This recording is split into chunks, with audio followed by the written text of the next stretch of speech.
नमस्कार, मैं कुमार विपिन आपका फिर से एक बार स्वागत। और आज का अपना topic OSI layer. OSI layer को स्टार्ट करने के पहले ये समझना जरूरी है कि आखिर OSI लेयर हम लोग पढ़े क्यों, क्या इसका बेनिफिट्स हमारे पास है। देखिए, जब आपके पास कंप्यूटर मार्केट में आपके पास नए नए आए तो सारी कंपनियों ने अपना मोनोपोली क्रिएट करने के लिए,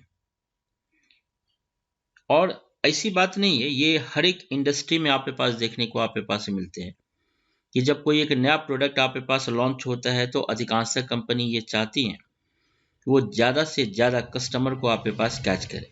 किसी जमाने में ऐसा होता था कि अगर आपके पास एक डेल का पीसी आपके पास है तो डेल के पीसी में सिर्फ और सिर्फ आप डेल या डेल सपोर्टेबल माउस ही आपके पास लगा सकते हैं।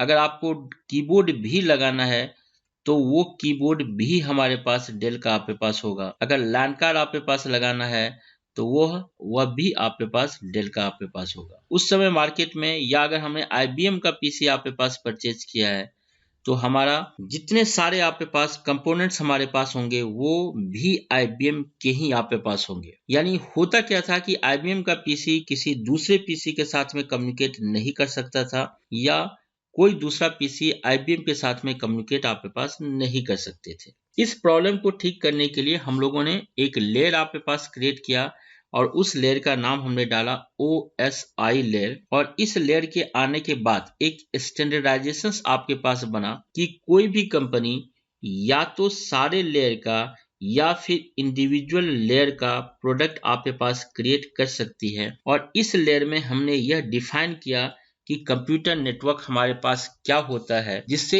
एक जो बेनिफिट्स हमारे पास हुआ कि आज के डेट में IBM का पीसी डेल के साथ में, डेल का पीसी HP के साथ में, HP का पीसी और किसी कंपनी के साथ में आपके पास कम्युनिकेट कर रहा है। तो OSI लेयर की सबसे ज्यादा बेनिफिट्स की अगर बात करें तो इन्होंने मल्टी वेंडर कम्युनिकेशंस को हमारे पास ऑन किया, और ये इसकी सबसे बड़ी उपलब्धि है। तो आइए देखते हैं हमारे पास OSI लेयर हमारे पास क्या होते हैं। तो ये OSI लेयर की एक सबसे बड़ी खास बात आपके पास क्या है कि आज के डेट में अगर आप कहीं भी इंटरव्यू के लिए आपके पास जाते हैं तो OSI लेयर से डेफिनेटली आपके पास सवाल आपके पास पूछे जाते हैं। सो स्टार्ट करने के पहले मैं आपको ये रिकमेंड आपके पास जरूर आपके पास करना चाहूंगा कि इनके जो बेसिक आपके पास कॉन्सेप्ट आपके पास हैं उनको आप अच्छी तरह आपके पास याद कर लीजिए कि कम से कम आप इंटरव्यू में इन सारे क्वेश्चंस के आंसर आप दे सकते। OSI लेयर को जिस कंपनी ने, जिस ऑर्गेनाइजेशन ने क्रिएट किया, उस ऑर्गेनाइजेशन का नाम आपके पास है ISO।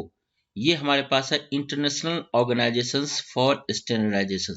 इन्होंने आपके पास एक लेयर आपके पास क्रिएट किया और उस लेयर को हमने आपके पास बोला open system interconnections, that is called OSI model. ये मॉडल हमारे पास कंसेप्चुअल मॉडल है। कंसेप्चुअल मॉडल का मतलब आपके पास क्या हुआ कि ये कुछ स्टैंडर्ड आपके पास शो आपके पास करते हैं। अक्सर जब मैं कहीं भी किसी से पूछता हूं कि OSI लेयर आप कहाँ इस्तेमाल करते हो तो वो बोलते हैं कि OSI लेयर हम लोग हर एक जगह आपके पास इस्तेमाल करते हैं। 100% OSI लेयर हम लोग आपके पास कंप्यूटर नेटवर्क में हर एक जगह आपके पास इस्तेमाल करते हैं, लेकिन एक्चुअली में ये लेयर हमारे पास इस्तेमाल नहीं होते हैं। एक्चुअल में आज के डेट में जो लेयर हमारे पास मार्केट में इस्तेमाल हो रहे हैं वो हमारे पास है TCP/IP DoD मॉडल। ये मॉडल आपके पास हर एक जगह आपके पास इस्तेमाल हो रहे हैं। तो ये सिर्फ कंसेप्चुअल मॉडल है, ये सिर्फ और सिर्फ स्टैंडर्डाइजेशंस आपके पास प्रोवाइड करता है। और इस मॉडल में सबसे बड़ी खास बात जो अभी हमने आपको बताया कि ये मल्टी वेंडर कम्युनिकेशंस आपके पास परफॉर्म्स कर सकता है। यानी अगर आपकी कंपनी, या अगर आप एक लैन कार्ड, या एक कंपनी है जो कि आपके पास लैन कार्ड क्रिएट करती है, दूसरी कंपनी है जो कि आपके पास राउटर क्रिएट करती है, तो ये दोनों आपस में कम्युनिकेट कर सकते हैं। और इस लेयर में हमारे पास 7 लेयर हमारे पास हैं। और ये जो हमारे पास 7 लेयर हमारे पास हैं, ये हमारे पास है application layer, presentation layer, session layer, transport layer, network layer, data link layer और फिजिकल लेयर। ये हमारे पास 7 लेयर OSI मॉडल के, जिसमें फिजिकल लेयर आपके पास लेयर 1 के रूप में आपके पास काउंट किए जाते हैं। ये लेयर 1 है। वहीं आपके पास डाटा लिंक लेयर लेयर 2 के नाम से जाने जाते हैं, नेटवर्क लेयर 3 के नाम से जाने जाते हैं, ट्रांसपोर्ट लेयर लेयर 4 के नाम से जाने जाते हैं, सेशन लेयर लेयर 5 के नाम से जाने जाते हैं, प्रेजेंटेशन लेयर, लेयर 6 हमारे पास है, और लेयर 7 एप्लीकेशन लेयर हमारे पास है। एप्लीकेशन लेयर, प्रेजेंटेशन लेयर और सेशन लेयर को हम लोग कभी कभी अपर लेयर के रूप से जानते हैं, और इन तीनों लेयर को नेटवर्क के बारे में या नेटवर्किंग कॉन्सेप्ट के बारे में कुछ भी नहीं मालूम होता है।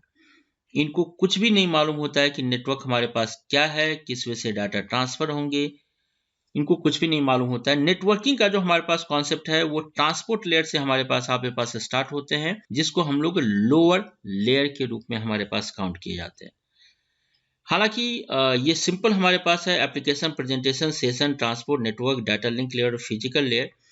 लेकिन एक बेटर है कि अगर आप इसको अच्छी तरह से आपके पास याद करना चाहो, सो बहुत सारे मार्केट में आपके पास तरीके अवेलेबल हैं कि आप इन सारे 7 लेयर को इस्तेमाल आपके पास करो, जिसमें से 2 कॉन्सेप्ट आज मैं आपको बता रहा हूं। आप एक लाइन का आपके पास इस्तेमाल आपके पास कर सकते हैं। हालांकि इसको याद रखना काफी आसान हमारे पास है। अगर आप इसको और आसानी से याद रख सकते हैं तो कुछ वे हमारे पास है कि जिसका इस्तेमाल करके आप आसानी से इसे याद रख सकते हैं, जिसमें से एक मैं इंग्लिश में आपको बता दे रहा हूं और दूसरा हिंदी में आपके पास बता दे रहा हूं। आपको जो भी अच्छा लगे आप इस्तेमाल कर सकते हैं। एक हमारे पास है, please do not throw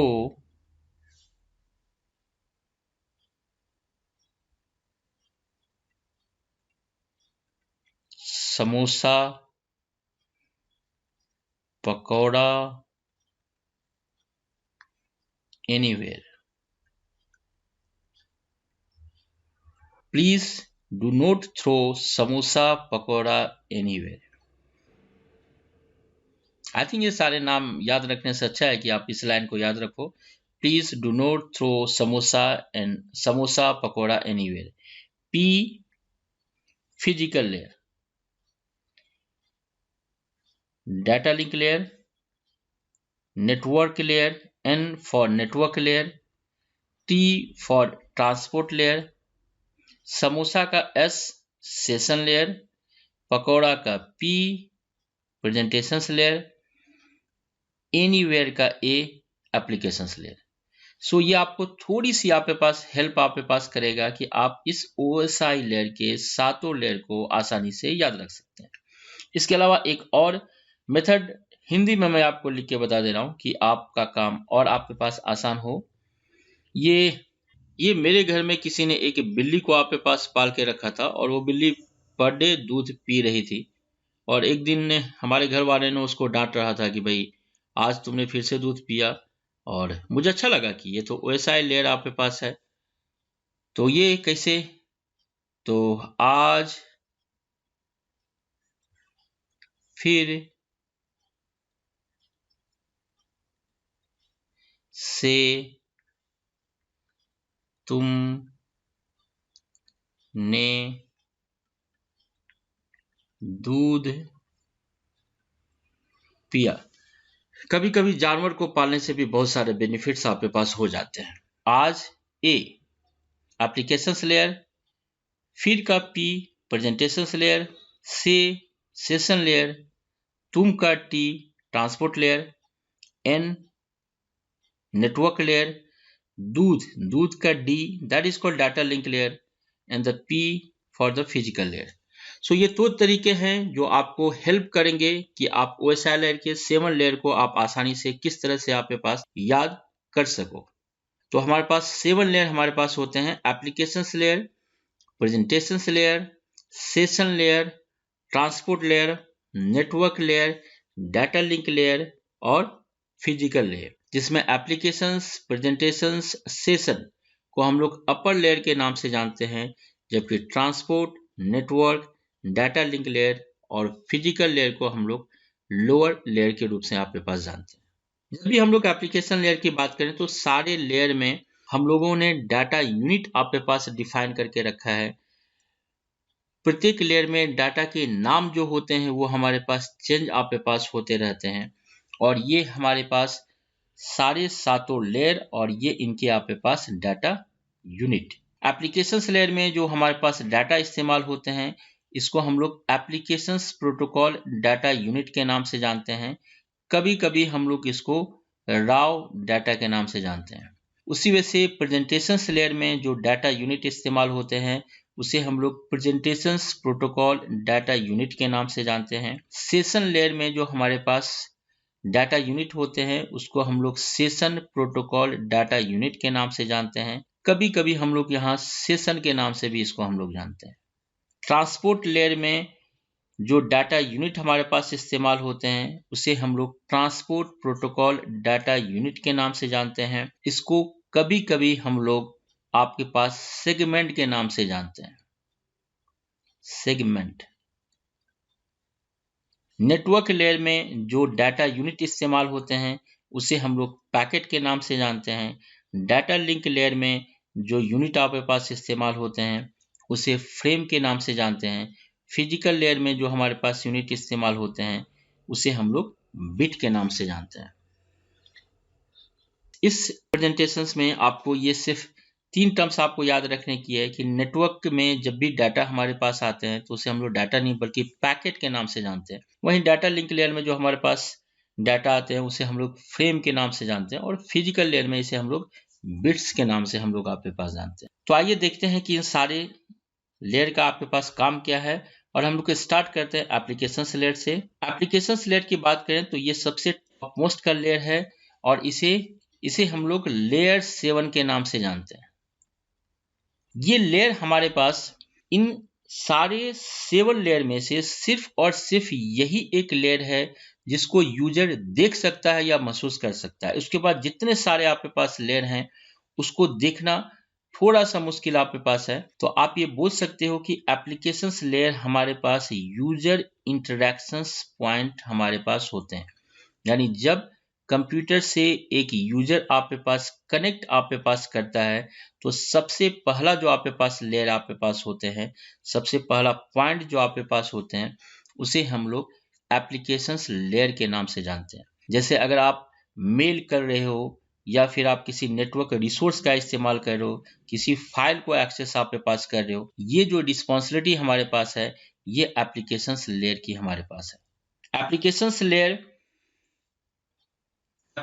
layer में जो डाटा हमारे पास है, वो यूजर से हमारे पास आते हैं, एप्लीकेशंस लेयर में आपके पास आते हैं और फिर एप्लीकेशंस लेयर से डाटा हमारे पास प्रेजेंटेशंस लेयर को आपके पास होते हैं। ये जो हमारे पास वे हैं, ये सेंडर की तरफ से हमारे पास है। यानी जब आप किसी डाटा को सेंड कर रहे हो, तो सबसे पहले डाटा यूजर से एप्लीकेशंस लेयर में आएगा, एप्लीकेशन से प्रेजेंटेशंस लेयर में आएगा, जबकि रिसीवर साइड जो डाटा को हमारे पास रिसीव कर रहा है, उसके साइड में अगर हमारे पास देखा जाए तो डाटा सबसे पहले आपके पास प्रेजेंटेशन लेयर में आएगा, प्रेजेंटेशन लेयर इसे एप्लीकेशन लेयर में देगा और फिर वो एप्लीकेशन लेयर यूजर को डाटा आपके पास मिलेंगे।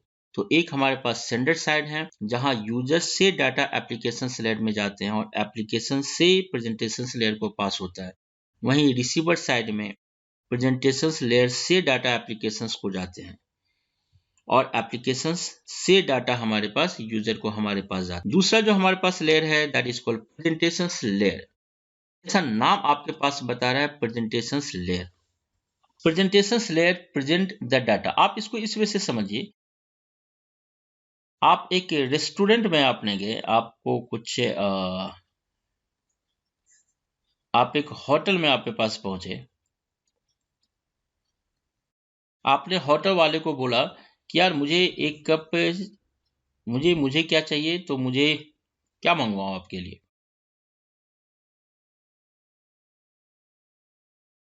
तो मुझे आपके पास क्या चाहिए, मुझे बटर चिकन चाहिए। और आपने उस होटल में बटर चिकन का आपने ऑर्डर किया और उस व्यक्ति ने, यानी होटल के मालिक ने या होटल के कह सकते हैं कि कुक ने बहुत अच्छा आपके पास बटर चिकन बनाया, लेकिन उस बटर चिकन को उसने जो सर्व किया, वो आपके पास ग्लास में सर्व किया। How you feel? आपको कैसा लगेगा कि अगर कोई बटर चिकन आपको खाने के लिए ग्लास में दे? You feel odd? आपको अच्छा लगेगा? कुछ अजीब लगेगा? जी हाँ, और अगर आप बोलते हो कि यार मुझे एक कप चाय चाहिए और चाय उसने आपको प्लेट में दिया, बड़ी सी थाली में दिया, ऑफकोर्स यहां आपके पास देखने वाली बात आपके पास ये है कि जनरल लाइफ में भी हमारे पास बहुत तरह के कंपोनेंट्स आपके पास होते हैं और सारे कंपोनेंट्स या सारे डाटा को रखने का हमारे पास एक अलग अलग तरीके आपके पास होते हैं। यानी अगर हम लोग बटर चिकन को अगर हम लोग ग्लास में खाएं और चाय को अगर हम लोग बड़ी सी थाली में खाएं, कहीं से भी हमारे लिए कंफर्टेबल हमारे पास नहीं होगा। और प्रेजेंटेशन लेयर हमारे पास यही काम करती है। It present the data to the next layer. ये आपके डाटा को उस तरह से प्रेजेंट करता है कि आप उसको आसानी से समझ सको। जैसे अगर आपके पास कोई पिक्चर आपके पास है, सो उस पिक्चर को आप MS एक्सेल में ओपन नहीं कर सकते हो, या अगर आप करोगे तो आप कंफर्टेबल नहीं फील आपके पास होंगे।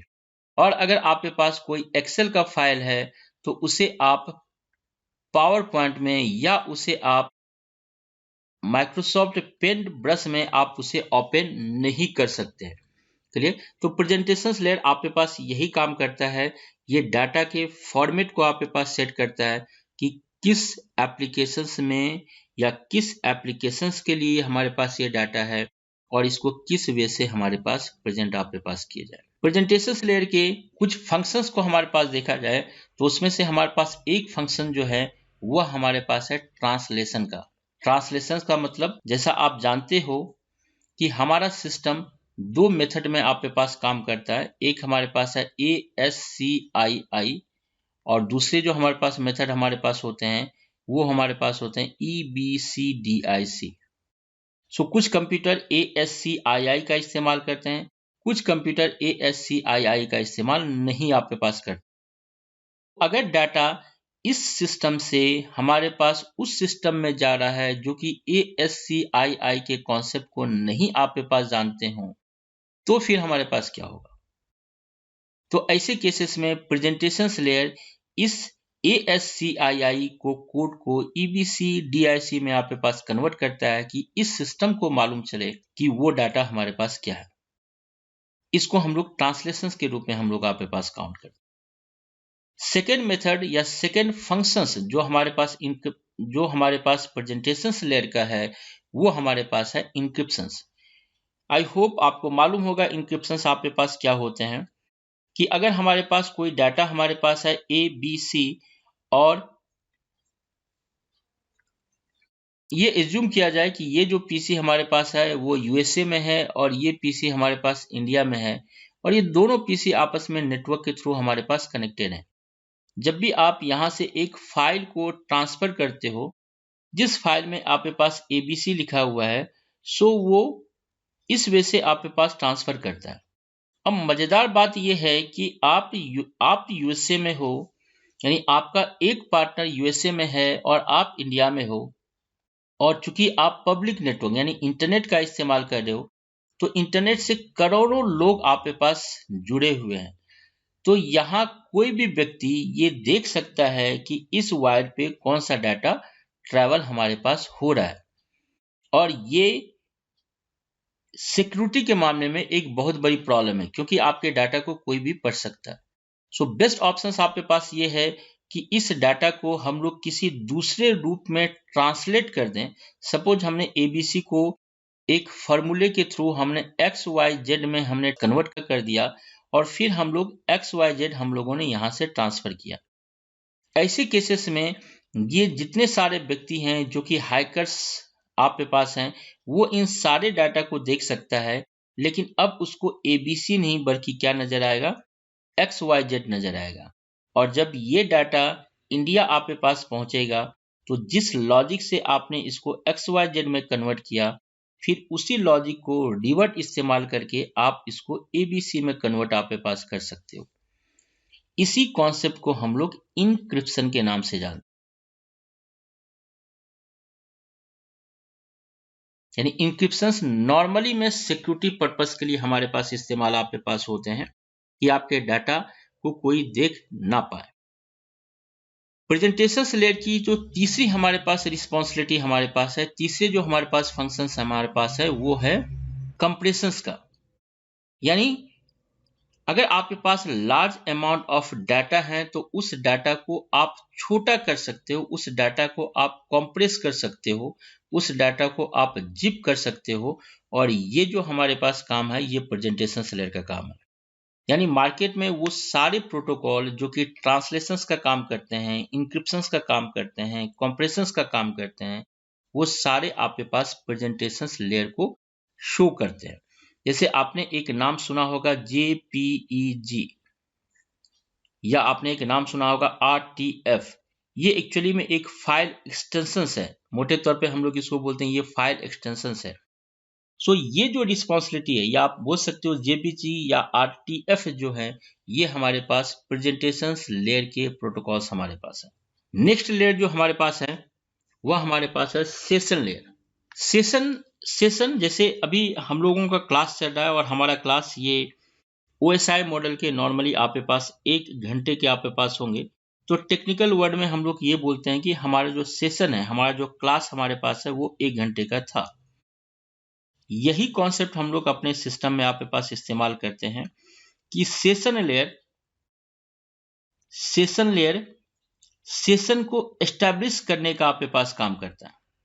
ये एस्टैब्लिश करता है, ये मेंटेन आपके पास करता है, ये सिंक्रोनाइजेशंस की आपके पास बात करता है with the specified mode of communications. यानी सेशन लेयर के जो काम हमारे पास हैं कि create the session,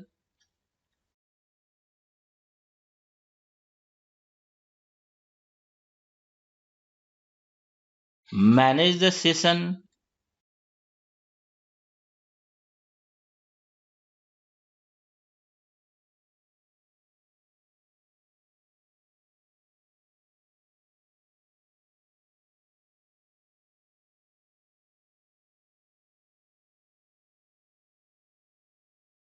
and tearing down the session. Tearing down का मतलब होता है जब कम्युनिकेशंस आपके पास खत्म आपके पास हो गए हों, तो इसको हम लोग टीयरिंग डाउन के रूप में काउंट करते हैं। सेशन को आप इस तरह से भी समझ सकते हो कि सपोज आपने जीमेल से लॉगिन आपके पास किया और लॉगिन करने के बाद आपने लॉग आउट नहीं किया। आपने अक्सर आपके पास देखा होगा कि 2 दिनों के बाद या 3 दिनों के बाद भी अगर आप उस पीसी को आपके पास ऑन करते हो तो आप जीमेल से लॉगिन आपके पास होते हो। यानी जीमेल एक अनलिमिटेड सेशन को आपके पास क्रिएट करता है, वो सारे इंफॉर्मेशंस आपके पास स्टोर करके आपके पास रखता है। वहीं अगर आप अपने किसी बैंक के अकाउंट से अगर आपने लॉगिन किया है तो ऐसे केसेस में आप देखोगे कि अगर बिना लॉग आउट किए हुए अगर आप बाहर चले जाते हो और फिर आधे घंटे के बाद जब आप अपने पीसी को ऑन करते हो तो आप देखते हो कि आपको एक मैसेज आपके पास दिखाता है सेशन टाइम आउट। यानी इसका मतलब हमारे पास क्या हुआ कि जो बैंकिंग आपके पास सेक्टर है वो सेशन के टाइम को लिमिट करके रखे हैं कि अगर कुछ भी काम हमारे पास ना हो तो इस सेशन को टर्मिनेट आपके पास कर दिया जाए। तो सेशन का मतलब हमारे पास ये हुआ कि दो पार्टी यानी PC1 और PC2 या पार्टी 1 और पार्टी 2 कितने समय तक आपस में आपके पास कम्युनिकेट करेंगे और उसको किस वे से क्रिएट किया जाए, किस वे से मैनेज किया जाए और किस वे से कम्युनिकेशंस कंप्लीट होने पे इसको स्टॉप आपके पास किया जाए। ये जो हमारे पास रिस्पॉन्सिबिलिटी है, ये रिस्पॉन्सिबिलिटी हमारे पास सेशन लेयर की हमारे पास है। सेशन लेयर के कुछ फंक्शंस की अगर हम लोग आपके पास बात करें तो उसमें से एक फंक्शन जो हमारे पास है वह है डायलॉग कंट्रोल। डायलॉग कंट्रोल हमारे पास यह बोलता है कि how to start the system start communications with each other in the half duplex mode और द फुल डुप्लेक्स मोड और द सिंप्लेक्स मोड। और ये हाफ डुप्लेक्स, सिंप्लेक्स और फुल डुप्लेक्स हमारे पास क्या होता है ये हम लोग अच्छी तरह से आपके पास जानते हैं। यानी दो पीसी आपस में कम्युनिकेट किस वे से करेंगे, अपने डाटा को एक्सचेंज किस वे से करेंगे, ये जो कॉन्सेप्ट हमारे पास है इस कॉन्सेप्ट को हम लोग डायलॉग कंट्रोल के रूप से जानते हैं। दूसरे जो हमारे पास टर्म्स आपके पास होते हैं इसको हम लोग बोलते हैं टोकन मैनेजमेंट। टोकन मैनेजमेंट हमारे पास यह बोलता है कि दो पार्टी सेम क्रिटिकल ऑपरेशंस को एक साथ आपके पास एक्सेस ना करें। इस कॉन्सेप्ट को हम लोग टोकन मैनेजमेंट के नाम से जानते हैं। सपोज आपने अगर बैंक से आपके पास लॉगिन आपके पास किया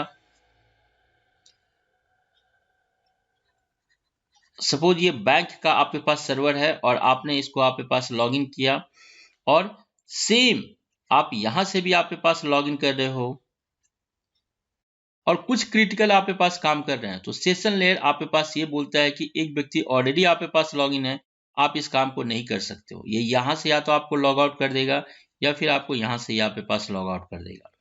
यानी एक ही फाइल, एक ही इंपॉर्टेंट फाइल को अगर हम लोग दो जगहों से चेंज करना चाहें तो सेशन लेयर आपके पास ये बोलता है कि ये पॉसिबिलिटीज हमारे पास नहीं है। तीसरे जो हमारे पास कॉन्सेप्ट हमारे पास है, इसको हम लोग सिंक्रोनाइजेशन के रूप से जानते हैं।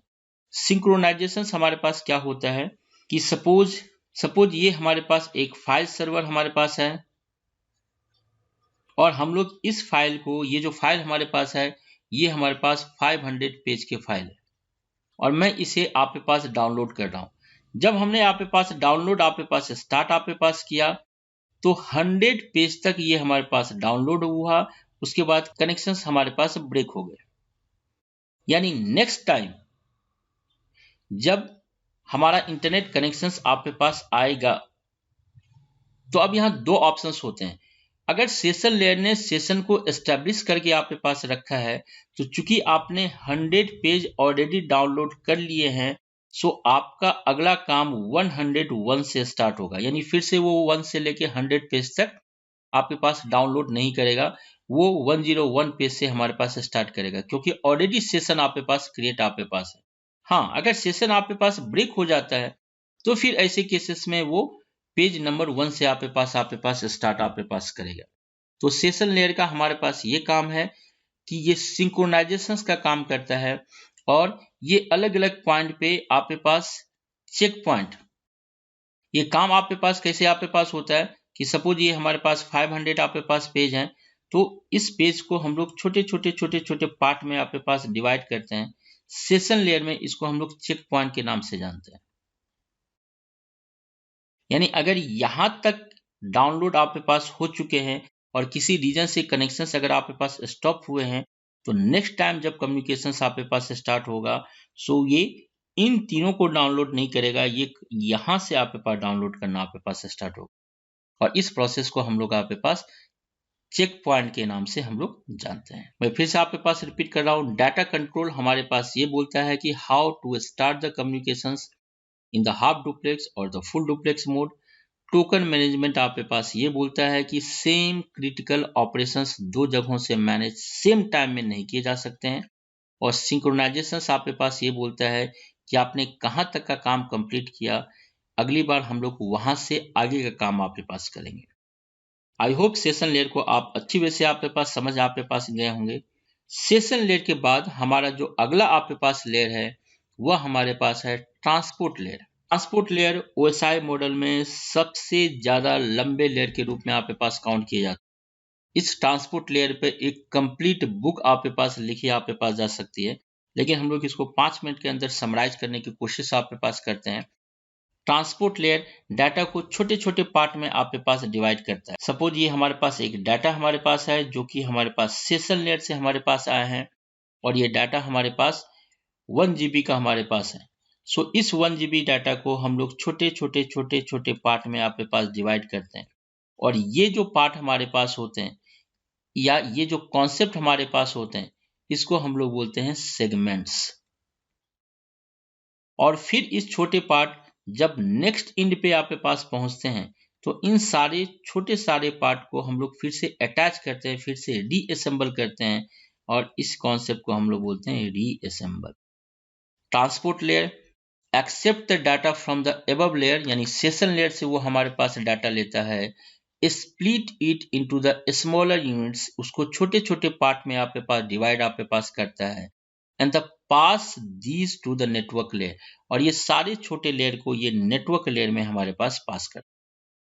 Transport layer end to end communications की बात करता है, यानी एक इंड से दूसरे इंड तक किस वे से हमारे पास डाटा पास होगा, ये ट्रांसपोर्ट लेयर की रिस्पॉन्सिबिलिटी है। ट्रांसपोर्ट लेयर के अगर हम लोग फंक्शंस की बात करें तो ट्रांसपोर्ट लेयर के जो कुछ हमारे पास फंक्शंस हैं, सपोज ये हमारे पास पीसी ए है और ये हमारे पास पीसी बी है। पीसी ए और पीसी बी आपस में कम्युनिकेट कर रहे हैं और पीसी ए से पीसी बी दो तरीके के डाटा जा रहा है। एक ये ईमेल को यहां से यहां सेंड कर रहा है और सेकंड ये एक फाइल को यहां से यहां तक सेंड कर रहा है। यानी होगा क्या कि सेम लिंक पे ईमेल के भी डाटा पास आपके पास होंगे और सेम लिंक पे फाइल के भी डाटा हमारे पास होंगे।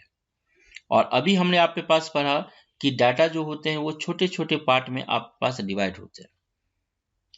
तो जब पीसी बी के पास ये डाटा पहुंचेगा, ये छोटे छोटे पार्ट जब पीसी बी के पास पहुंचेंगे, तो आखिर पीसी बी को किस तरह से मालूम चलेगा कि कौन सा डाटा ईमेल का है और कौन सा डाटा हमारे पास फाइल का है।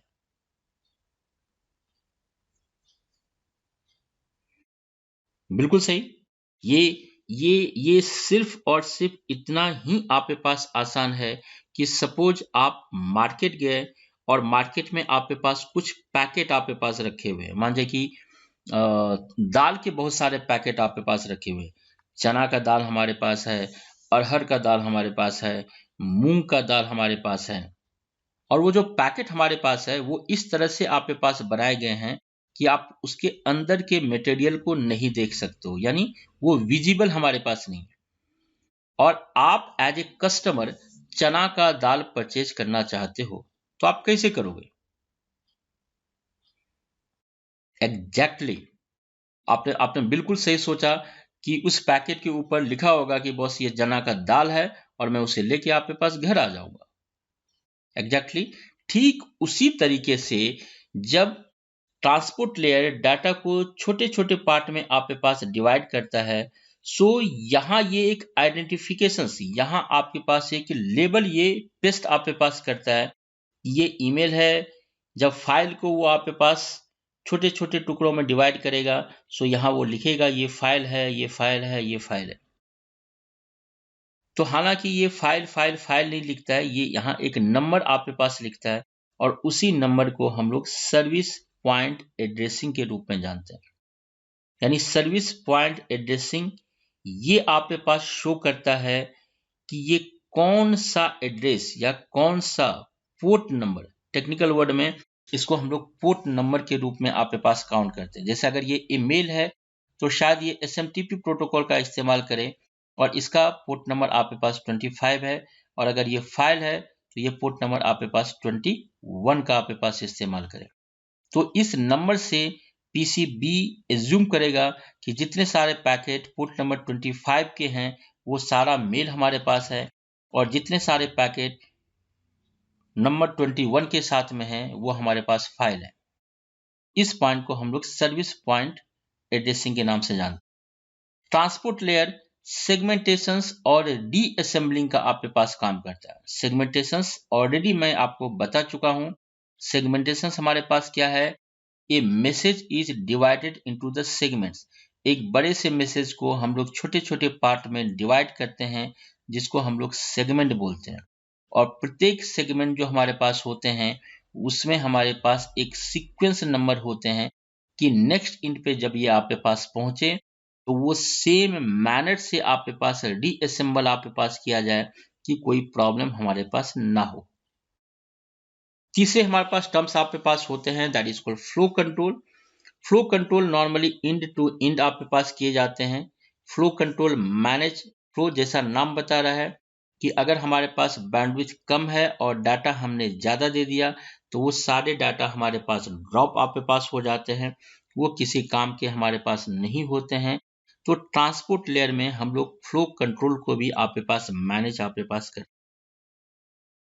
ट्रांसपोर्ट लेयर की एक और जो हमारे पास खास बात है कि ये कनेक्शंस कंट्रोल की बात करता है।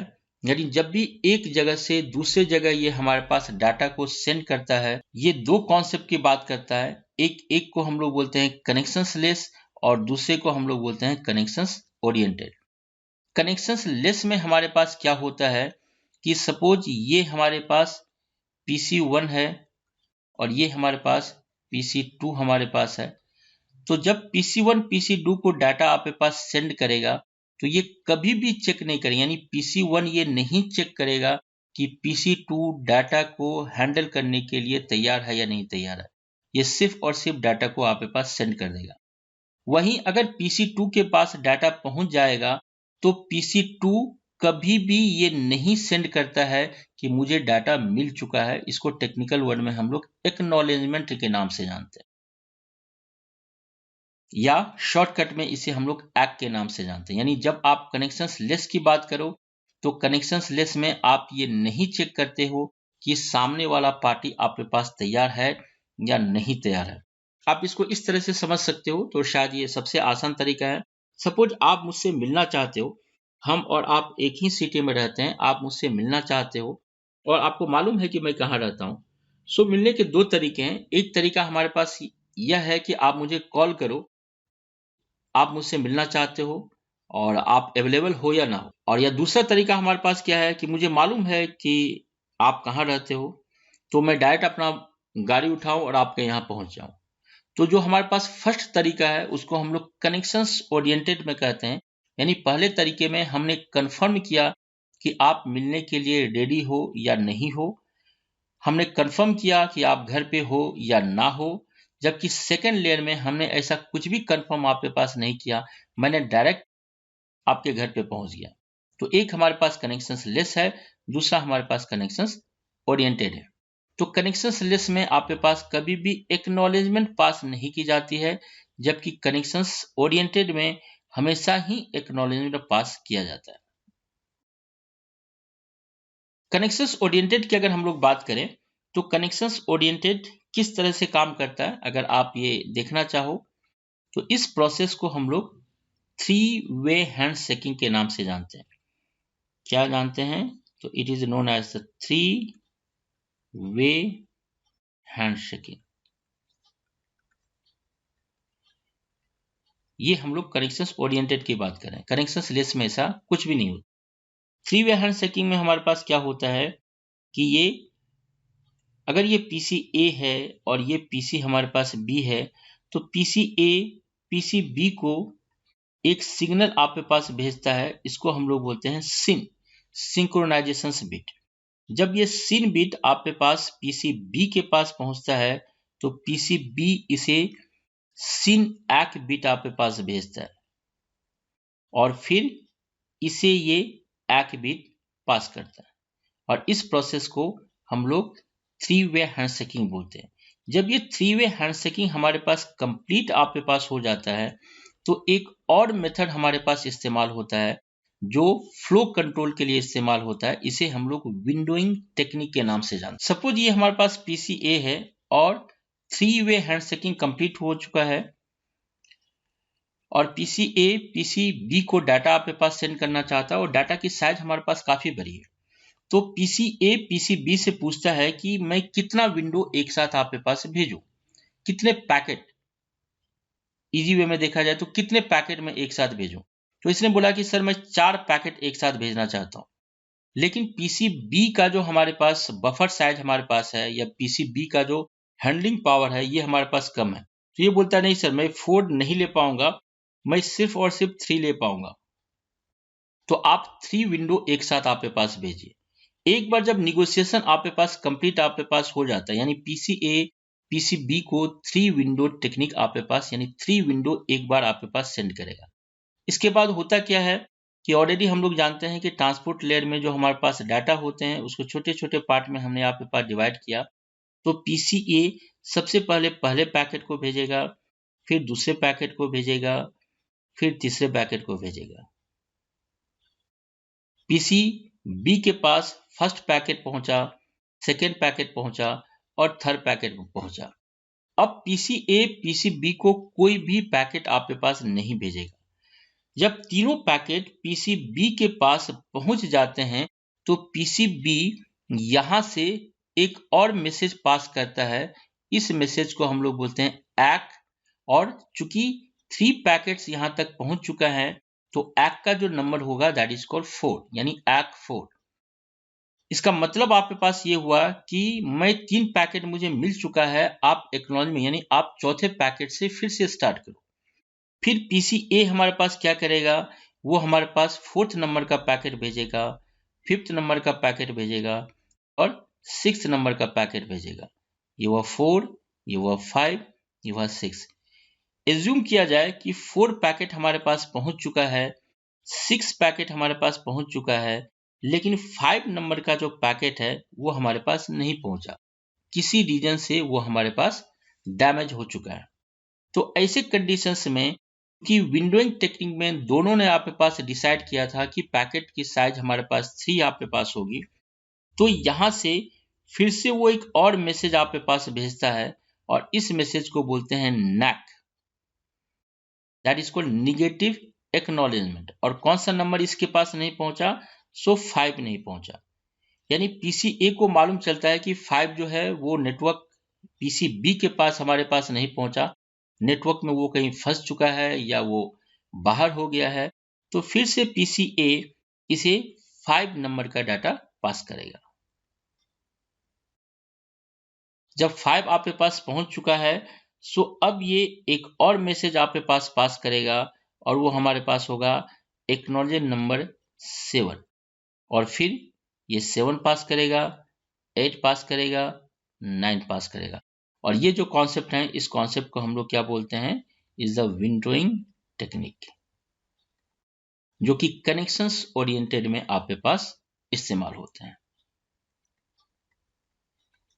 यहां एक छोटा सा और अगर आपके पास प्रॉब्लम है, अगर आप ध्यान से देखो तो हमने डाटा कैसे सेंड किया? हमने डाटा सेंड किया 1 2 3 4 5 6 7 8 9, जबकि यहां डाटा हमारे पास कैसा पहुंचा?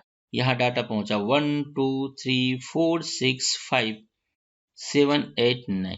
यानी अगर सेम सीक्वेंस से डाटा में एप्लीकेशन लेयर को पास करूं तो हमारा डाटा आपके पास चेंज आपके पास हो जाएगा। और इसके बाद एक और प्रोसेस अप्लाई किया जाता है जिसे हम लोग सीक्वेंसिंग के नाम से जानते हैं। सीक्वेंसिंग यानी इस फेज में क्या होता है, डाटा हम लोग अरेंज करते हैं कि पैकेट 1, पैकेट 2, पैकेट 3, पैकेट 4, 5, 6, 7, 8। ये डाटा हमारे पास सेम हो, उसी तरीके से हो जिस वजह से सेंडर ने हमारे पास उस डाटा को भेजा है। तो कनेक्शंस ओरिएंटेड और कनेक्शंस लेस। कनेक्शंस ओरिएंटेड की जब हम लोग बात करें, each segment is considered as an independent packet and delivered to the transport layer at the destination. ये कभी भी चेक नहीं करता है कि सामने वाला पार्टी रेडी है या नहीं है, जबकि कनेक्शंस ओरिएंटेड में before delivering the packet connections is made with the transport layer, यानी डाटा को सेंड करने के पहले आपके पास कनेक्शंस चेक किए जाते हैं, पार्टी आपके पास रेडी हमारे पास है या नहीं। ट्रांसपोर्ट लेयर हमारे पास एरर कंट्रोलिंग की बात करता है। अभी हमने आपके पास डिस्कस आपके पास किया, वो एरर कंट्रोलिंग की आपके पास बात करता है कि डाटा विदाउट एरर रिसीवर के पास आपके पास पहुंचे, उसमें कोई भी हमारे पास प्रॉब्लम हमारे पास ना। देखिए नेक्स्ट जो हमारे पास लेयर है वो हमारे पास है network layer. Network layer OSI layer में लेयर 3 के नाम से आपके पास जाने जाते हैं। सिस्को के सारे सिलेबस में, सिस्को के इंटायर सिलेबस में आपके पास राउटर और स्विच के बारे में बताया गया है, जिसमें राउटर जो हमारे पास है वो लेयर 3 पे हमारे पास काम करते हैं। तो layer 3 control the operations of the subnet. The main aim to this layer is to deliver packet from source to destinations across multiple link और multiple network। Network layer normally में हम लोग उस समय आपके पास इस्तेमाल करते हैं जब एक नेटवर्क से डाटा किसी दूसरे नेटवर्क में मुझे आपके पास सेंड आपके पास करने की आपके पास जरूरत। नेटवर्क लेयर नॉर्मली आपके पास दो काम को आपके पास परफॉर्म्स करता है। एक को हम लोग बोलते हैं राउटिंग और दूसरे को हम लोग बोलते हैं राउटेड। राउटिंग का मतलब आपके पास ये हुआ हाउ टू एक्सेस और यू कैन से कि what are the best path, सबसे अच्छा रास्ता कौन सा है।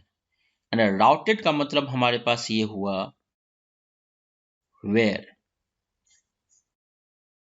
सपोज अगर आप दिल्ली में आपके पास रहते हो तो राउटेड आपके पास हुआ दिल्ली, और मैं दिल्ली में सबसे आसान तरीके से किस वे से पहुंचूंगा, इस कॉन्सेप्ट को हम लोग बोलते हैं राउटिंग।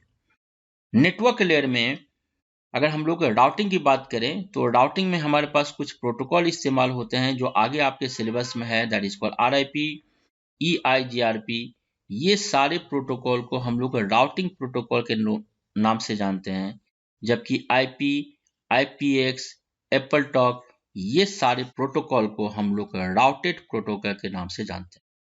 सो नेटवर्क लेयर का मेन काम आपके पास यही है कि एक नेटवर्क से डाटा किसी दूसरे नेटवर्क में हम लोग किस तरह से पास करें, किस तरह से ट्रांसफर करें।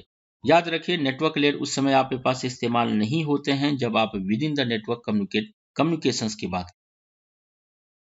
नेटवर्क लेयर के आगे जो हमारे पास लेयर हैं, ये नेटवर्क लेयर के हमारे पास कुछ फंक्शंस। नेटवर्क लेयर के फंक्शंस की अगर आपके पास बात करें तो it translate logical address into the physical address, कि ये मैक एड्रेस को आईपी एड्रेस या आईपी एड्रेस को मैक एड्रेस में आपके पास कन्वर्ट आपके पास कर। राउटर और गेटवे हमारे पास नेटवर्क लेयर में आपके पास काम करते हैं। नेक्स्ट जो हमारे पास लेयर है that is called data link layer. और डाटा लिंक लेयर इन सारे 7 लेयर में से एक ऐसा लेयर है जिसमें हेडर और फुटर दोनों आपके पास ऐड किए जाते हैं।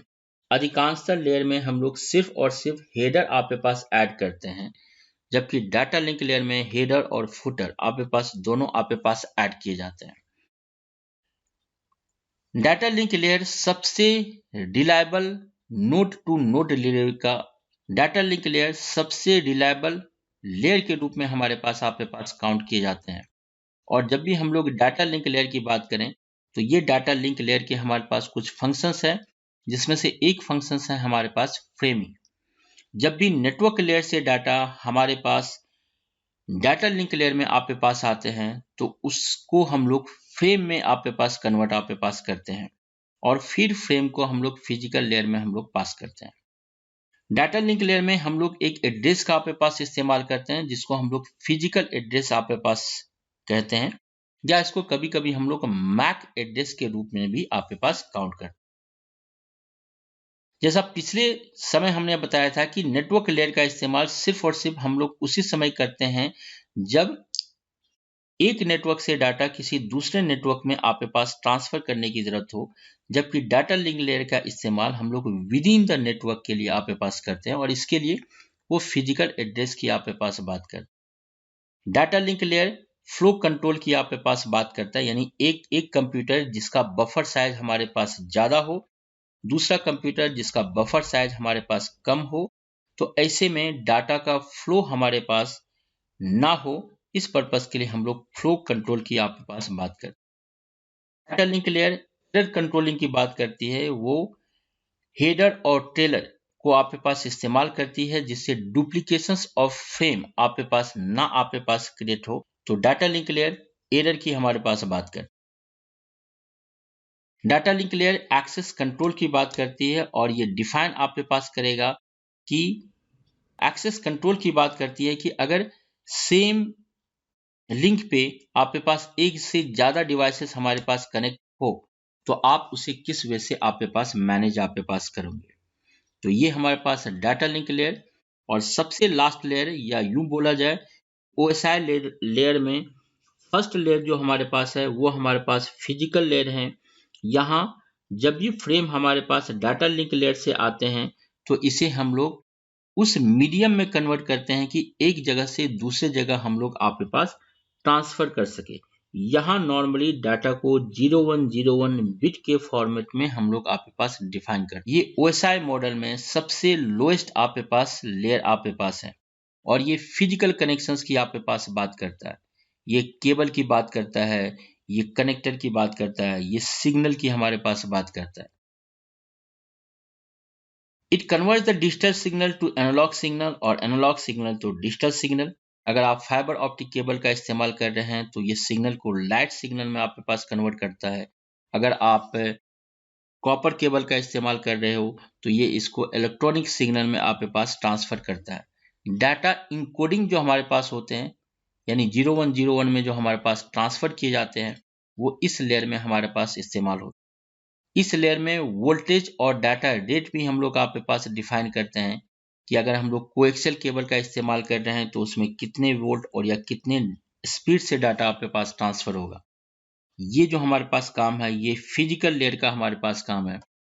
फिजिकल लेयर की अगर हम लोग रिस्पॉन्सिबिलिटी या फंक्शंस की बात करें तो ये इंटरफेस की बात करता है, फिजिकल इंटरफेस की बात करता है। ये फिजिकल इंटरफेस की बात करता है। ये लाइन कॉन्फ़िगरेशन की बात करता है कि आप पॉइंट टू पॉइंट कम्युनिकेट कर रहे हो या पॉइंट टू मल्टी पॉइंट आपके पास कम्युनिकेट कर रहे हो। ये टोपोलॉजी की बात करता है कि आप किस टोपोलॉजी में काम कर रहे हो, आप मेश में काम कर रहे हो, स्टार में काम कर रहे हो, रिंग में काम कर रहे हो।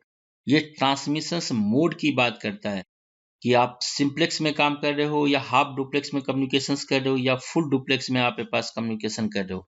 ये चेक करता है कि आपका कम्युनिकेशंस बेस बैंड हो रहा है या फिर आप ब्रॉडबैंड टेक्नोलॉजी का आपके पास इस्तेमाल कर रहे हो।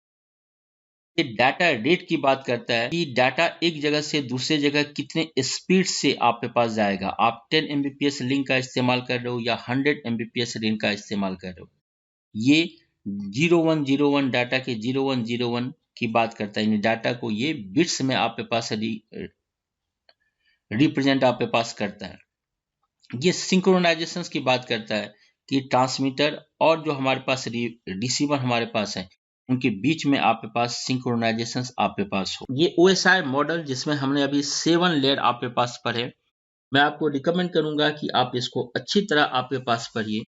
OSI लेयर के जो मेन 3 हमारे पास बेसिक कॉन्सेप्ट हैं जो आपको याद रखना ही चाहिए कि जब भी हम लोग कंप्यूटर नेटवर्क की आपके पास बात करें तो कंप्यूटर नेटवर्क में हमारे पास 3 तरीके के एड्रेस आपके पास इस्तेमाल होते हैं। एक एड्रेस हमारे पास ट्रांसपोर्ट लेयर में आपके पास इस्तेमाल होते हैं जिसे हम लोग सर्विस पॉइंट एड्रेसिंग या फिर पोर्ट नंबर के नाम से जानते हैं। दूसरा एड्रेस हमारे पास नेटवर्क लेयर में इस्तेमाल होते हैं जिसको हम लोग आईपी एड्रेस या फिर लॉजिकल एड्रेस के रूप में काउंट करते हैं। और तीसरा एड्रेस डाटा लिंक लेयर में इस्तेमाल होते हैं जिसे हम लोग फिजिकल एड्रेस या फिर मैक एड्रेस के रूप में काउंट करते हैं।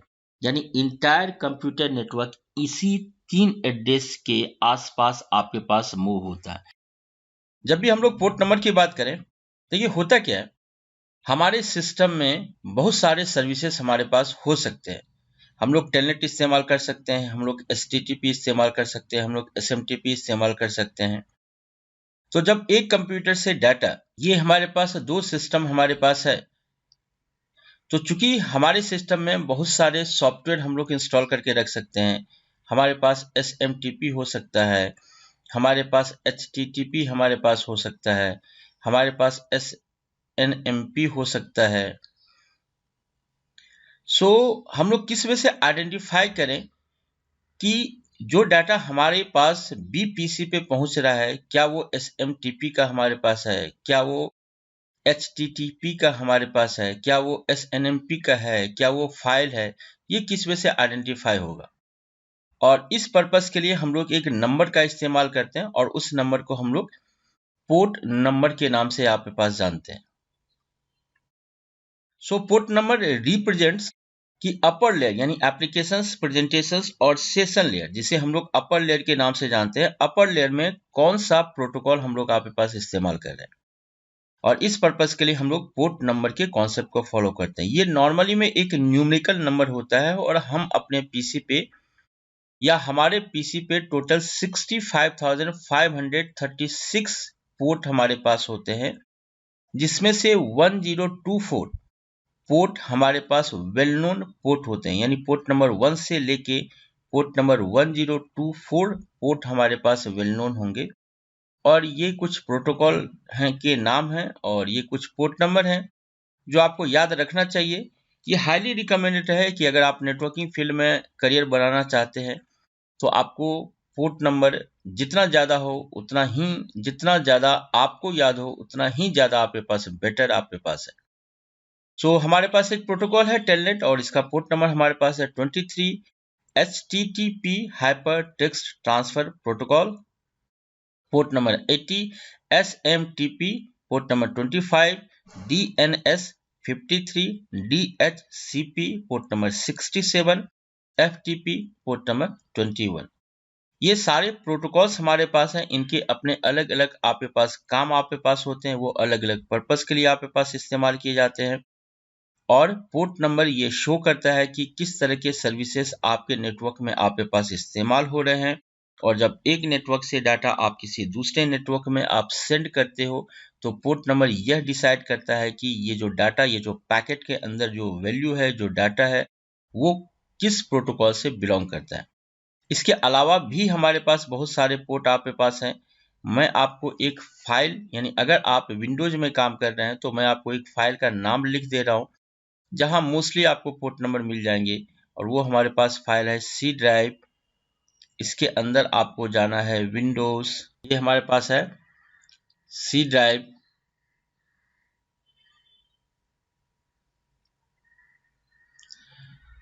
इसके अंदर हम लोग पहुंचे विंडोज। इसके नीचे हमारे पास एक फाइल होगा system32 फोल्डर हमारे पास है system32। system32 के अंदर हमारे पास ड्राइवर का की एक फाइल हमारे पास होगा, फोल्डर से एक्चुअली ड्राइवर्स के अंदर etc नाम का एक फोल्डर है। etc के अंदर सर्विसेज नाम का एक फाइल हमारे पास है और इस फाइल को आप नोटपैड में आपके पास ओपन कर सकते हो।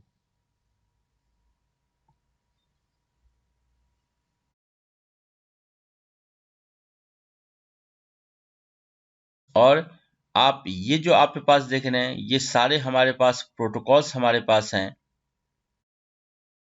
और ये जो हमारे पास हैं ये सारे हमारे पास पोर्ट नंबर हमारे पास हैं। जैसे इको हमारे पास एक प्रोटोकॉल है, पोर्ट नंबर उसका हमारे पास 7 है। इको हमारे पास पोर्ट नंबर है और इसके इको हमारे पास प्रोटोकॉल है, इसके पोर्ट नंबर हमारे पास 7 है और ये शो करता है कि ये टीसीपी यानी कनेक्शंस ओरिएंटेड ट्रांसपोर्ट लेयर में ये कनेक्शंस ओरिएंटेड प्रोटोकॉल की आपके पास बात करता है। हालांकि अगर आप देखो तो ये अगेन इको 7 हमारे पास है जो यूडीपी का इस्तेमाल करता है। इसका मतलब हमारे पास ये हुआ, ये कनेक्शंस लेस यानी इको कनेक्शंस ओरिएंटेड और कनेक्शंस लेस दोनों तरह के टर्म्स में आपके पास इस्तेमाल होते हैं।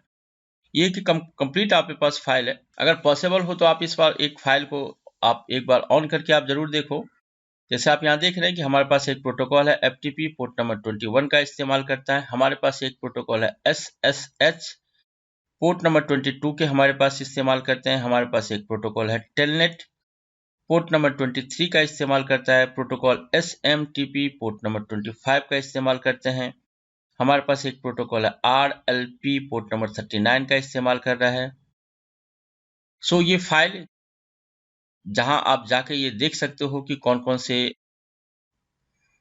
पोर्ट आपके पास सिस्टम में आपके पास हैं। फाइल का नाम मैं लिख दे रहा हूँ सी ड्राइव विंडोज के अंदर हमारे पास system32 आपके पास फोल्डर होंगे। system32 के अंदर ड्राइवर्स का के हमारे पास एक फोल्डर होंगे। ड्राइवर्स के अंदर etc नाम का एक फोल्डर आपके पास होगा और इसके अंदर सर्विसेज का के एक हमारे पास फाइल होंगे।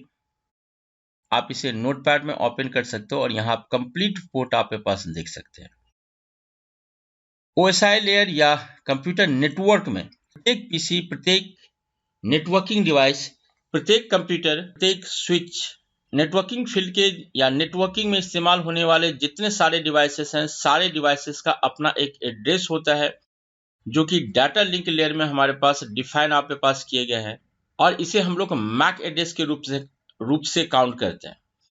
अगर आपको मैक एड्रेस को एक नॉर्मल वे से समझना हो तो आप जैसा जानते हो, अगर आपके पास बाइक हो तो आपके बाइक में दो तरह के नंबर आपके पास होते हैं। आपके बाइक में दो तरह के नंबर होते हैं। एक नंबर जो कि आपके पास पीछे आपके पास लिखे होते हैं। जैसे अगर आप महाराष्ट्र में हो तो वो नंबर MH से स्टार्ट होगा, अगर वो दिल्ली में हो तो वो नंबर DL से आपके पास स्टार्ट होंगे। अगर आप MP में हो तो वो नंबर MP से हमारे पास स्टार्ट होंगे। अगर आप झारखंड के रहने वाले हो तो वो नंबर JH से आपके पास स्टार्ट होंगे। ये बैक नंबर आपके पास ये शो करता है कि आपकी बाइक किस लॉजिकल नेटवर्क में आपके पास मूव हो रही है। इसके अलावा बाइक में हमारे पास एक और नंबर होते हैं जिसे हम लोग इंजन नंबर या फिर चेचिस नंबर के नाम से आपके पास जानते हैं। ये इंजन नंबर और ये चेचिस नंबर आपके पास कंपनी आपके पास आपको देती है जिसने उस बाइक को क्रिएट किया है। यानी अगर आप रॉयल इनफील्ड आपके पास परचेज किए हो सो ये इंजन नंबर और चेसिस नंबर रॉयल इनफील्ड ने प्रिंट किया होगा। और अगर आपके पास बजाज की बाइक है तो अगर आपके पास बजाज की बाइक है तो यह इंजन नंबर और चेसिस नंबर आपके पास बजाज ने प्रिंट किया होगा। ठीक उसी तरीके से हमारे कंप्यूटर नेटवर्क में भी हमारे पास दो तरह के नंबर होते हैं। एक नंबर जो इस तरह का होता है, इसे हम लोग आईपी एड्रेस के रूप में काउंट करते हैं। दो चैप्टर आपके पास आईपी एड्रेस के बेस पर आपके पास है। और ये इंजन नंबर और चेसिस नंबर के इक्विवेलेंट भी हमारे पास एक नंबर होता है और उस नंबर को हम लोग मैक एड्रेस के नाम से जानते हैं। मजेदार बात आपके पास ये है कि अगर आप इस एड्रेस की बात करो जो बाइक के पीछे में लिखे होते हैं, वो आसानी से चेंज हो सकते हैं। यानी अगर आप की बाइक दिल्ली में है और आप उस बाइक को महाराष्ट्र में ले जाते हो और अगर आप एप्लीकेशन देते हो तो यह डीएल वाला नंबर एमएच में आपके पास आसानी से कन्वर्ट हो जाता है, लेकिन आपका इंजन नंबर और चेसिस नंबर आपके पास सेम रहता है। So same cases IP address आपके कंप्यूटर में कभी भी चेंज हो सकता है। आप चेंज कर सकते हो, चेंज करना आसान है। जबकि मैक एड्रेस के बारे में बोले जाते हैं कि नॉर्मली इसे चेंज करना मुश्किल है, ये चेंज आपके पास नहीं होता। तो जब भी हम लोग मैक एड्रेस की बात करें तो हमारा मैक एड्रेस 48 बिट्स के हमारे पास होते हैं और नॉर्मली में ये आपके पास हेक्साडेसिमल में रिप्रेजेंट किए जाते हैं, हेक्साडेसिमल। सो मैक एड्रेस हमारे पास 48 बिट्स के होते हैं, हेक्साडेसिमल में रिप्रेजेंट किए जाते हैं और इस 48 डिजिट को हम लोग 12 कैरेक्टर्स में आपके पास रिप्रेजेंट आपके पास करते हैं।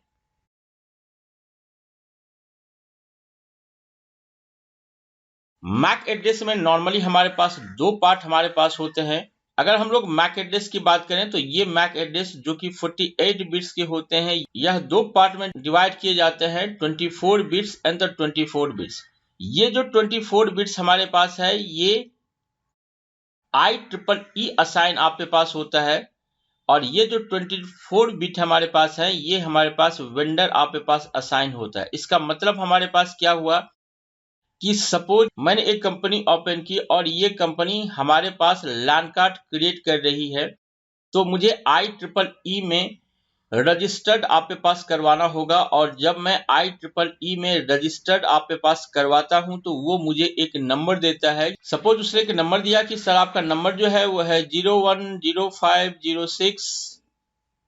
तो अब हमारी कंपनी जितने भी लैन कार्ड को क्रिएट करेगी, उनके स्टार्टिंग के डिजिट जो हमारे पास होंगे वो यही होंगे, 010506। इसके बाद हमारी कंपनी जितने सारे लैन कार्ड को क्रिएट करेगी उनका अपना एक नंबर देगी। मान जाइए कि हमारी कंपनी ने फर्स्ट लैन कार्ड जो क्रिएट किया उसका नंबर हमने दिया 0001, दूसरा जो नंबर हमने क्रिएट किया वो हुआ 002, और जब इन दोनों नंबर को हम लोग ऐड कर देते हैं तो इसको हम लोग मैक एड्रेस के रूप से जानते हैं। यानी कहने का बात आपके पास ये है कि किसी भी लैन कार्ड के स्टार्टिंग के जो हमारे पास नंबर आपके पास होंगे, यानी अगर हम लोग डीलिंक कंपनी की बात करें तो डीलिंक के जितने सारे लैन कार्ड होंगे उसके स्टार्टिंग के नंबर हमारे पास सेम होंगे, लास्ट के नंबर हमारे पास आपके पास चेंज आपके पास होते जाएंगे। आई होप ये कॉन्सेप्ट आप समझ गए होंगे। सो 48 बिट में हमारे पास दो पार्ट होते हैं। एक पार्ट हमारे पास IEEE असाइन हमारे पास होते हैं और सेकेंड पार्ट हमारे पास वेंडर असाइन होते हैं। एक पर्टिकुलर कंपनी द्वारा क्रिएट किए गए हैं जितने सारे लैन कार्ड हैं उनका IEEE पार्ट हमारे पास सेम होगा, जबकि वेंडर असाइन पार्ट आपके पास अलग अलग आपके पास होंगे। तो अगर हम लोग IEEE असाइन पार्ट की बात करें तो IEEE असाइन पार्ट में ये सारे पार्ट्स हमारे पास होते हैं, जिसमें से हमारे पास फर्स्ट पार्ट जो होते हैं दैट इज I/G। I का मतलब हुआ इंडिविजुअल, G का मतलब हमारे पास हुआ ग्रुप।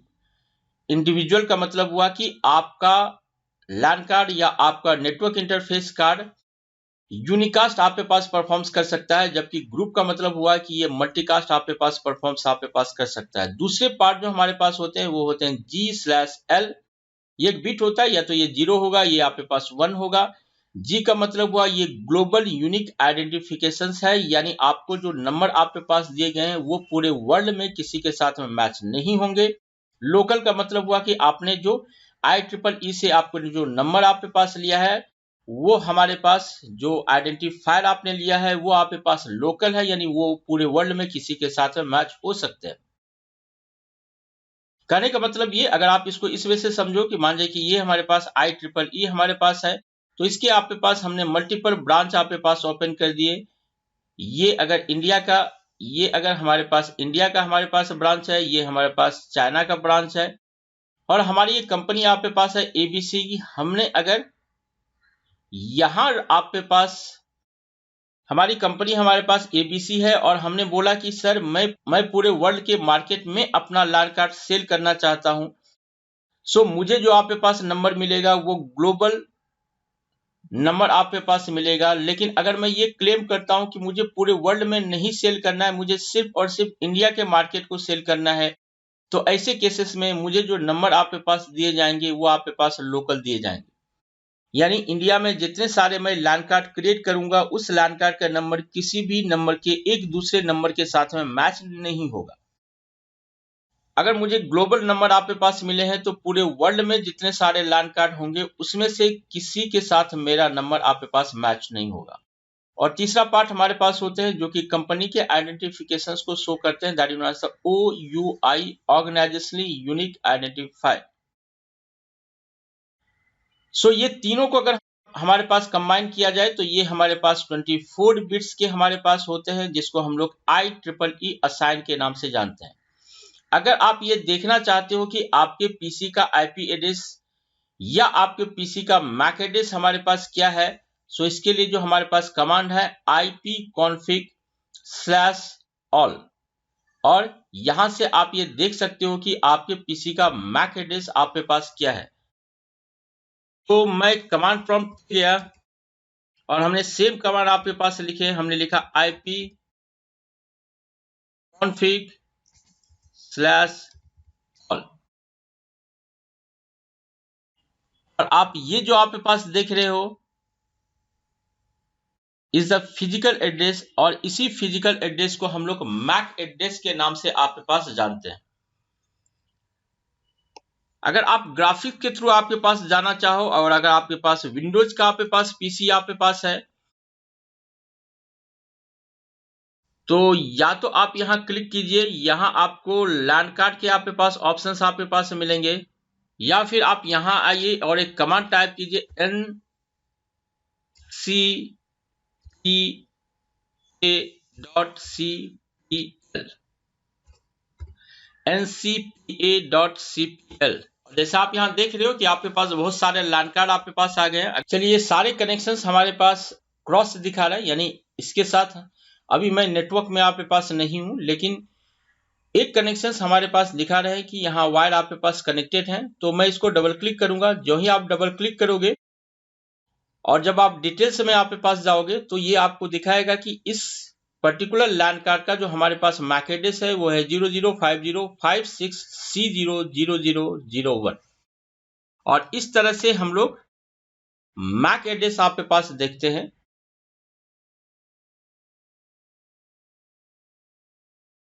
तीसरा जो हमारे पास एड्रेस जो कि नेटवर्किंग में हमारे पास इस्तेमाल होते हैं वह हमारे पास होते हैं IP एड्रेस।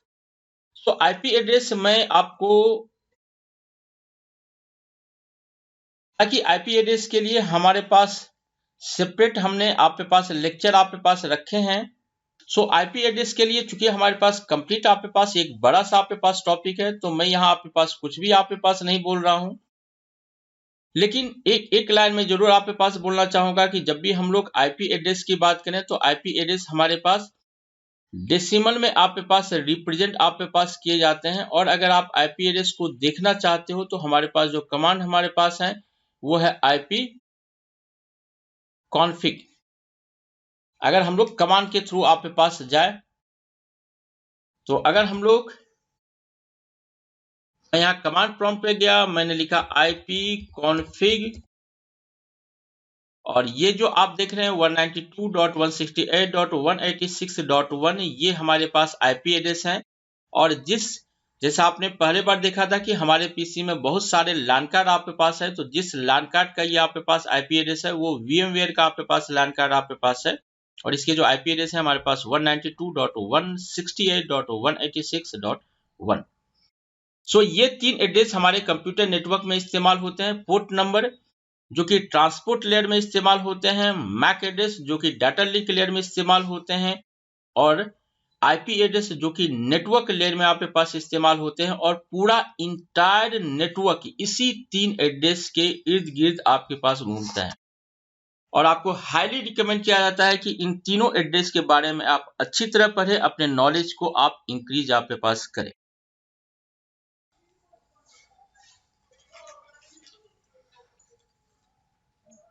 में हमारे पास देखें, ये गूगल से मुझे एक पेज आपके पास मिला और मैंने इसको कॉपी कर लिया आपके लिए। तो एप्लीकेशंस लेयर की बात करें, ये याद करने का तरीका, आज फिर से तुमने दूध पिया। Applications layer, presentations layer, session layer, transport layer, network layer, data link layer, physical layer, applications layer, user interactions point की बात करता है, file, print, message, FTP, telnet, ये सारे एप्लीकेशंस लेयर के प्रोटोकॉल के नाम से जाने जाते हैं। प्रेजेंटेशन लेयर की अगर हम लोग बात करें तो ये कोडिंग की बात करता है, ईबीसी डीआईसी को आस्की और आस्की को एएससी, आई को ईबीसी डीआईसी में कन्वर्ट करता है। डाटा ट्रांसफर सिंटेक्स की बात करता है, कन्वर्सन की बात करता है, इंक्रिप्शंस की बात करता है, फॉर्मेटिंग की बात करता है, कॉम्प्रेशंस की बात करता है, session layer inter host communications की बात करते हैं, सेशन को मैनेज करना, सेशन को क्रिएट करना, सेशन को मैनेज करना, सेशन को स्टॉप करना, इसकी रिस्पॉन्सिबिलिटी है। ट्रांसपोर्ट लेयर की बात करें तो इंड टू इंड कम्युनिकेशंस की बात करता है, सेगमेंटेशंस यानी छोटे छोटे पार्ट में डिवाइड करने की बात करता है, सीक्वेंसिंग की बात करता है, एक वर्चुअल सर्किट आपके पास क्रिएट करता है अगर आप कनेक्शंस ओरिएंटेड की बात आपके पास करते हो, recovery and the flow control की आपके पास बात करता है। नेटवर्क लेयर की बात करें तो नेटवर्क लेयर में आईपी एड्रेस की बात होती है, that is called host address की बात करता है।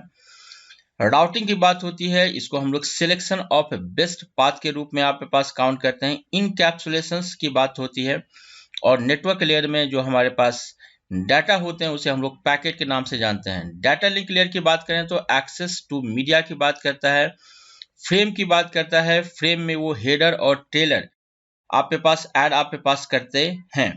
फिजिकल लेयर की बात करें तो 0101 सिग्नल की बात करता है, इलेक्ट्रॉनिक सिग्नल हो सकते हैं, लाइट सिग्नल हो सकते हैं। कौन सा मीडिया हम लोग इस्तेमाल कर रहे हैं ये हमारे पास इस्तेमाल होते हैं, that is called OSI layer. OSI layer के बाद हमारे पास जो एक दूसरा आपके पास लेयर है, that is called टीसीपी/आईपी DoD model. टीसीपी/आईपी DoD model अगर देखा जाए तो टीसीपी/आईपी डीओडी मॉडल इसे हम लोग डीओडी का मतलब हमारे पास क्या हुआ, is the department of defence. Department of defence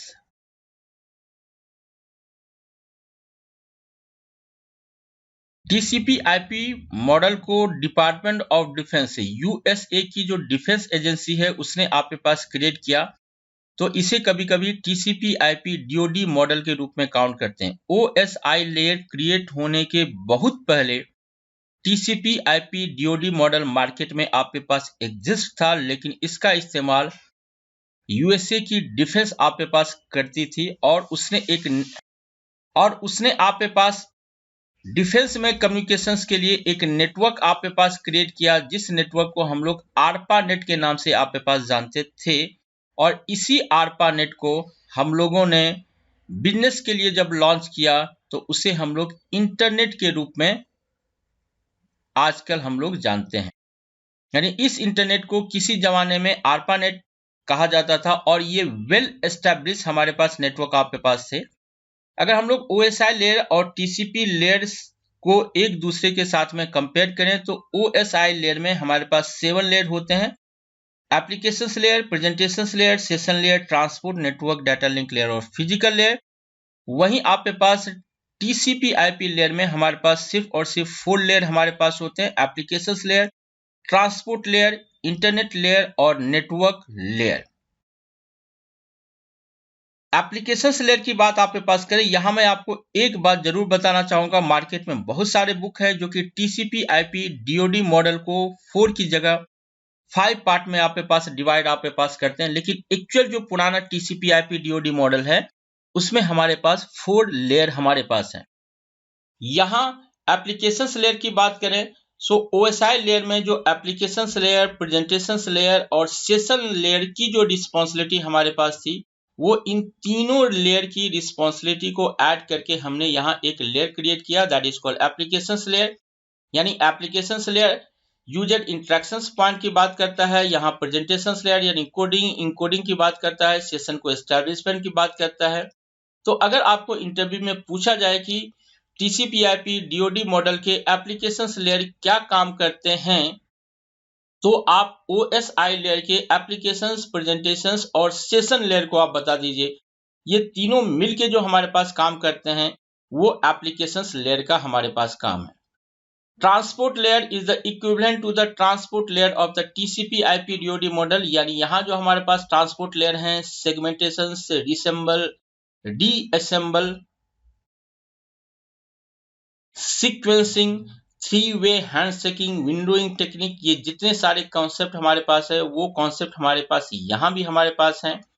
यानी ट्रांसपोर्ट लेयर OSI लेयर के में जो हमने ट्रांसपोर्ट लेयर पढ़ा है, TCP/IP DoD मॉडल में भी ट्रांसपोर्ट लेयर हमारे पास सेम टू सेम है।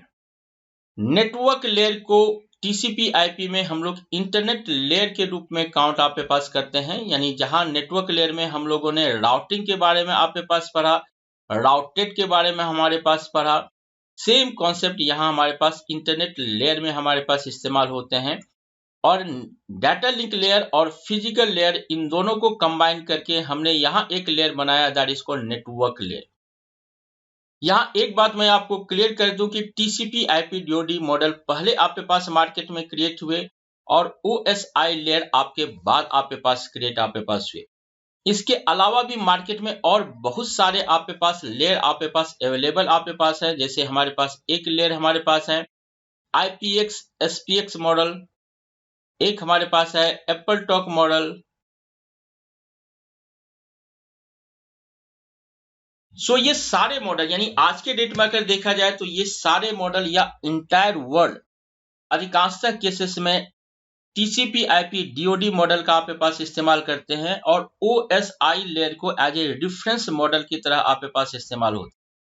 सो ये एक कंप्लीट थ्योरेटिकल पेपर, इसे मैं हिस्ट्री पेपर के रूप में आपके पास काउंट करता है, जिसमें से हिस्ट्री पढ़ने में आपको बहुत सारे कैलकुलेशंस आपके पास करने की जरूरत नहीं है। अकबर पैदा हुआ तो पैदा हुआ, दैट्स ऑल। तो उसी तरह से आप बोल सकते हो कि ये दोनों आपके पास हिस्ट्री के आपके पास पेपर है। ऐसा होता है तो ऐसा होता है, आप इसे याद आपके पास कर लीजिए। और ये इंटरव्यू में जब आप इंटरव्यू पॉइंट ऑफ व्यू से बात करते हो तो शायद ही कोई ऐसा इंटरव्यू होगा जहां आपसे एप्लीकेशंस लेयर या जहां आपसे OSI लेयर के बारे में ना पूछे जाए। सो इसका अपना एक वैल्यू आपके पास है। हालांकि अधिकांश केसेस में ये देखे गए हैं कि हालांकि आपकी इसकी एक वैल्यू आपके पास है, तो आपको हाईली रिकमेंड आपके पास किए जाते हैं कि जितने सारे पार्ट्स हैं उसको आप अच्छी तरह से आपके पास याद कर लीजिए। क्योंकि अगर आप जॉब चाहते हैं तो आपको इंटरव्यू क्रैक करना होगा, इंटरव्यू क्रैक करना होगा तो आपको ये सारे क्वेश्चंस के आंसर देने आपके पास होंगे। तो आज का टॉपिक हम लोग आज का टॉपिक हम लोग आपके पास यही कंप्लीट करते हैं।